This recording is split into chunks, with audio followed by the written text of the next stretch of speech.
Welcome to JP study Sunanda study circle. చూడండి, 7th class social content 16th lesson రాష్ట్ర శాసనసభ చట్టాల తయారీ, న్యూ సిలబస్, డిఎస్సికి హెచ్జిటికి సంబంధించి important bits, topic wise bits చేస్తున్నాను. చూడండి, last videos, last lessons bits కింద డిస్క్రిప్షన్లో లింక్ ఇస్తాను. ఎవరైనా చూడని వాళ్ళంటే చూడండి. ఇక ఈ టాపిక్లోకి వెళ్దాం. మరి ఎవరైనా ఫస్ట్ టైం మన ఛానల్ను చూస్తున్నట్లయితే సబ్స్క్రైబ్ చేసుకోండి. మన రాష్ట్ర శాసనసభలో ఎంతమంది సభ్యులు ఉంటారు? ఎంతమంది సభ్యులు? 175 మంది. మన రాష్ట్ర శాసనసభలో 175 మంది సభ్యులు ఉంటారు. రాష్ట్ర స్థాయిలో దిగువ సభను ఏమని పిలుస్తారు? శాసనసభ, విధానసభ అని పిలుస్తారు. ఎగువ సభను ఏమని పిలుస్తారు? శాసన మండలి అని పిలుస్తారు. ప్రతి రాష్ట్రంలో చట్టసభలు ఏర్పాటు చేసుకోవడానికి ఏది వీలు కల్పించింది మనకు? భారత రాజ్యాంగం. భారత రాజ్యాంగము మన దేశంలో ప్రతి రాష్ట్రంలో చట్టసభలు ఏర్పాటు చేసుకోవడానికి వీలు కల్పించింది. పంచాయతీ సభ్యుల్లాగే ఎమ్మెల్యేలను కూడా ఎవరు ఎన్నుకుంటారు? ప్రజలే ఎన్నుకుంటారు. పంచాయతీ సభ్యులకు పంచాయతీ ఎలక్షన్ జరుగుతాయి, అప్పుడు ప్రజలే ఎన్నుకుంటారు. ఎమ్మెల్యే ఎలక్షన్ జరుగుతాయి, అప్పుడు కూడా ప్రజలే ఎమ్మెల్యేలను ఎన్నుకుంటారు. ప్రతి రాష్ట్ర శాసనసభ సాధారణంగా ఎన్ని సంవత్సరాల కాలపరిమితి కలిగి ఉంటుంది? 5 సంవత్సరాలు. ఎన్ని సంవత్సరాలు? 5 సంవత్సరాలు. శాసనసభను రద్దు చేసే అధికారం ఎవరికి ఉంది? గవర్నర్కి. శాసనసభను రద్దు చేసే అధికారం ఎవరికి ఉంది? గవర్నర్కి. రాష్ట్ర శాసనసభ ప్రతి సంవత్సరం ఎన్నిసార్లు సమావేశం అవ్వాలి? 2 సార్లు రాష్ట్ర శాసనసభ ప్రతి సంవత్సరం సమావేశం అవ్వాలి. 2 సమావేశాలకు మధ్య ఎన్ని నెలలకు మించి దూరం ఉండకూడదు? అంటే 2 సమావేశాలకు మధ్య కాలం ఎన్ని నెలలకు మించకూడదు? ఎన్ని నెలలకు మించకూడదు? 6 నెలలకు. రాష్ట్రంలోని నియోజకవర్గాల సంఖ్య దేనిపై ఆధారపడి ఉంటుంది? అక్కడ ఉన్న జనాభా పైన. ఆ రాష్ట్రంలో ఎంతమంది జనాభా ఉండారు అనే దానిపైన ఆ రాష్ట్రంలో నియోజకవర్గాల సంఖ్య ఆధారపడి ఉంటుంది. ఎన్ని సంవత్సరాలు దాటిన స్త్రీ పురుషులకు ఓటు హక్కు ఉంటుంది? 18 సంవత్సరాలు. 18 సంవత్సరాలు దాటిన స్త్రీ పురుషులకు ఓటు హక్కు ఉంటుంది. విజయవాడ నగరాన్ని ఎన్ని నియోజకవర్గాలుగా విభజించారు? 3 నియోజకవర్గాలుగా విభజించారు. చూడండి, విజయవాడ నగరంలో ఎక్కువ జనాభా ఉండడం వల్ల ఈ విజయవాడ నగరాన్ని 3 నియోజకవర్గాలుగా విభజించారు. శాసనసభలో ఉండే శాసనసభ్యుడిని ఏమంటారు? ఎమ్మెల్యే అంటారు. అదే శాసన మండలిలో ఉండే శాసన మండలి సభ్యుడిని ఏమంటారు? ఎమ్మెల్సీ అంటారు.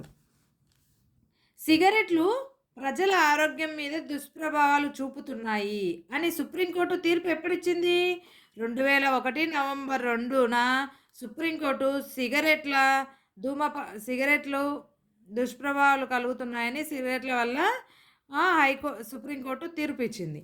అయితే ఈ సుప్రీంకోర్టు ఇచ్చిన ఈ నేపథ్యంలో ఆంధ్రప్రదేశ్ శాసనసభ ధూమపాన నిషేధం, ఆరోగ్య పరిరక్షణ చట్టం చేసింది. అయితే ఈ చట్టం ఎప్పుడు చేసింది? 2002లో చేసింది. పొగ తాగకూడదు అనే బోర్డుల ఏర్పాటుకు సంబంధించి సెక్షన్లు 5, 6, 10 సెక్షన్లను ఉల్లంఘిస్తే ఎంత జరిమానా విధిస్తారు? 100 రూపాయలు.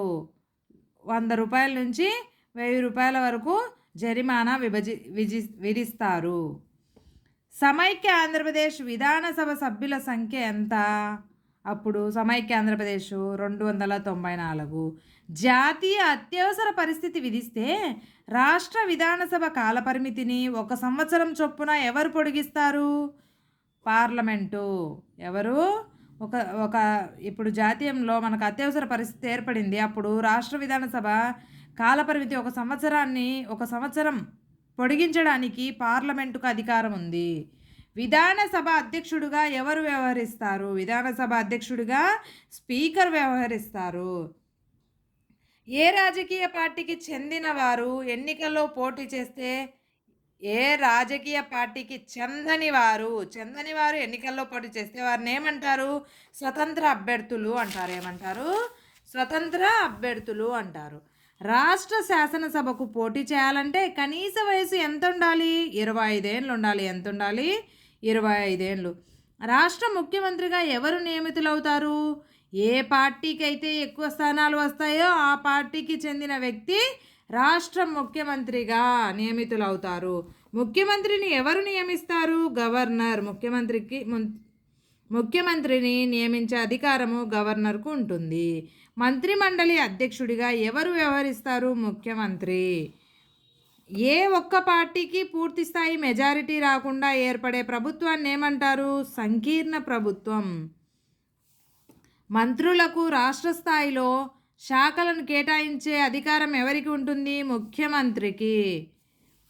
ముఖ్యమంత్రికి మాత్రమే మంత్రులకు ఏ మంత్రికి ఏ శాఖ కేటాయించాలి అనే అధికారం ఉంటుంది. శాసనసభలో ఏదైనా ఒక బిల్లును అది ఆర్థిక బిల్లా కాదా అని ఎవరు ధృవీకరిస్తారు?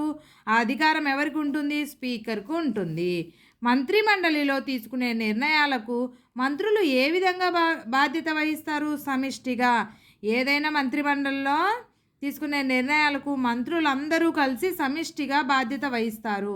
సభ ఆమోదం పొందకముందు చట్టాన్ని ఏమంటారు? బిల్లు అంటారు. శాసనమండలి కాలపరిమితి ఎంత? శాశ్వతం. శాసనమండలి కాలపరిమితి శాశ్వతం. ఇంకా ఉన్నాయి బిట్స్, ఇంకో 30 బిట్స్ ఉన్నాయి. ఆ బిట్స్ నెక్స్ట్ వీడియోలో చూద్దాం. Thank you for watching. Please like, share, subscribe.